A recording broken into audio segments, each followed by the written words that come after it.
Righto, tell you there, champs, and these laptops here, the Dell G15 and Dell G16, they're going to sell like hotcakes. I'll just tell you why in a sec. But if we have a look at the overall, all the laptops Alienware and Dell are releasing at CES, you can see here M18, the bigger, thicker, heavier, high performance laptop. You can see the prices there on the right. So Alienware M16, the bigger, thicker, high performance laptop. Very expensive, right? Alienware X16, which is their thin and premium laptop. So these are thinner. I'll tell you more about those in another video, but the 14 and the 16, the X versions, they're the thinner laptops, okay? So the M is the thicker, more performant. The X16 is the thinner, more like an Ultrabook, sort of gaming Ultrabook, thin and premium there. Look at the price difference between the Dell G15 and G16. These things are going to sell a ton.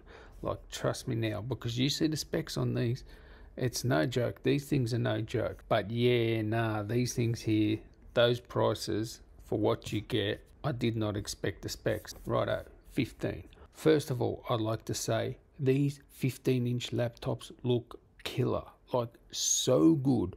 I love the mint green one with the grey, and then the grey and the orange. They just look so good for what they are. These are built to a price point. They're the entry-level sort of gaming laptops from Dell. I can't believe they look so good. Like, they've really done a great job on design, and I actually like the G15 rather than the G16. I like the look of the G15, which is their cheapest one. And yeah, they're all coming out Q1, but I did not expect HX parts, okay? So I'm sorry this is in PowerPoint, but that's how they had it. Actually, I can edit things, can't I? So I can make some fake news if I want here. But anyway, HX parts up to a 13900.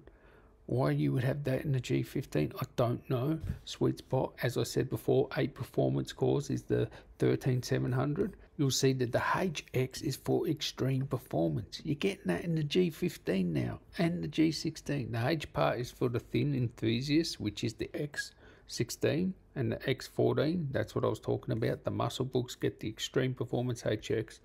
The thin enthusiast ones, they get the H. Now, we always used to get the H, but now the HX is the big boy of the, Intel's and P series. They're really good.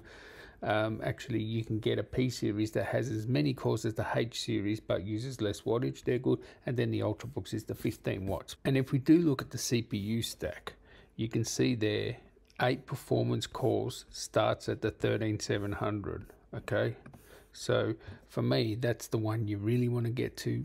Will 6 performance cores still do well in gaming? Yes, they will.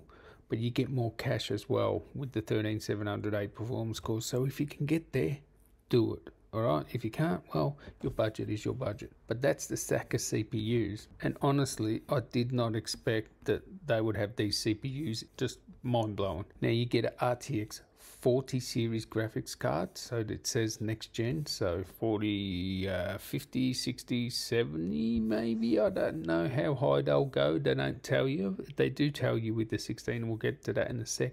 You can see here on the ports, you do not get Thunderbolt with the G15, and it is 16:9, okay? So the stock panel is 120 Hertz. You also have a 165 Hertz option, and only up to 1080p, right? So that's what you get with the entry level, right? But you're still getting HX processors, the latest NVIDIA graphics cards, 40 series, I mean, and they look good. They look good. What's not to like about these things? Small battery, 56 watt hours. You can get an 86 watt hour battery as well, up to 330 watts. Wolf, that's got to be having some powerful GPU in there if you got a 330 watt adapter. You can see the specs there yourself.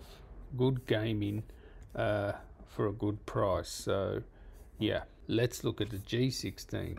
Now the G16, same thing. You get up to a 13900. You get all the CPU options. Again, 13700 is the sweet spot there, but this is a 16:10 panel. Okay, so you get a 1600p display options here, QHD, up to 300 nits, 165 hertz, and a 240 hertz display there. And here, the big difference here is you get Thunderbolt if you get an RTX 4070 model. So to me, it makes me think that they say USB-C display port through Thunderbolt 4 on RTX 4070. They're going to cap out at the 4070. It says up to 330 watts. So, but you only get Thunderbolt 4 on the 4070 model, it looks like. So yeah, this thing is 2.7 kilos, 6 pounds. Again, 56 watt hour battery or an 86 watt hour battery.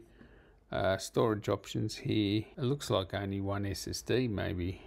I think it's only got one M.2 like the 15-inch, but this is 16-inch and better display options, high resolution display. I gotta say, look, I think I like the cheaper one better, like, except for the higher resolution display. That's the only thing I like better on the 16 and Thunderbolt.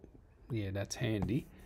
But if you're never going to use Thunderbolt, I mean, actually here, we got something here. This tells you right here.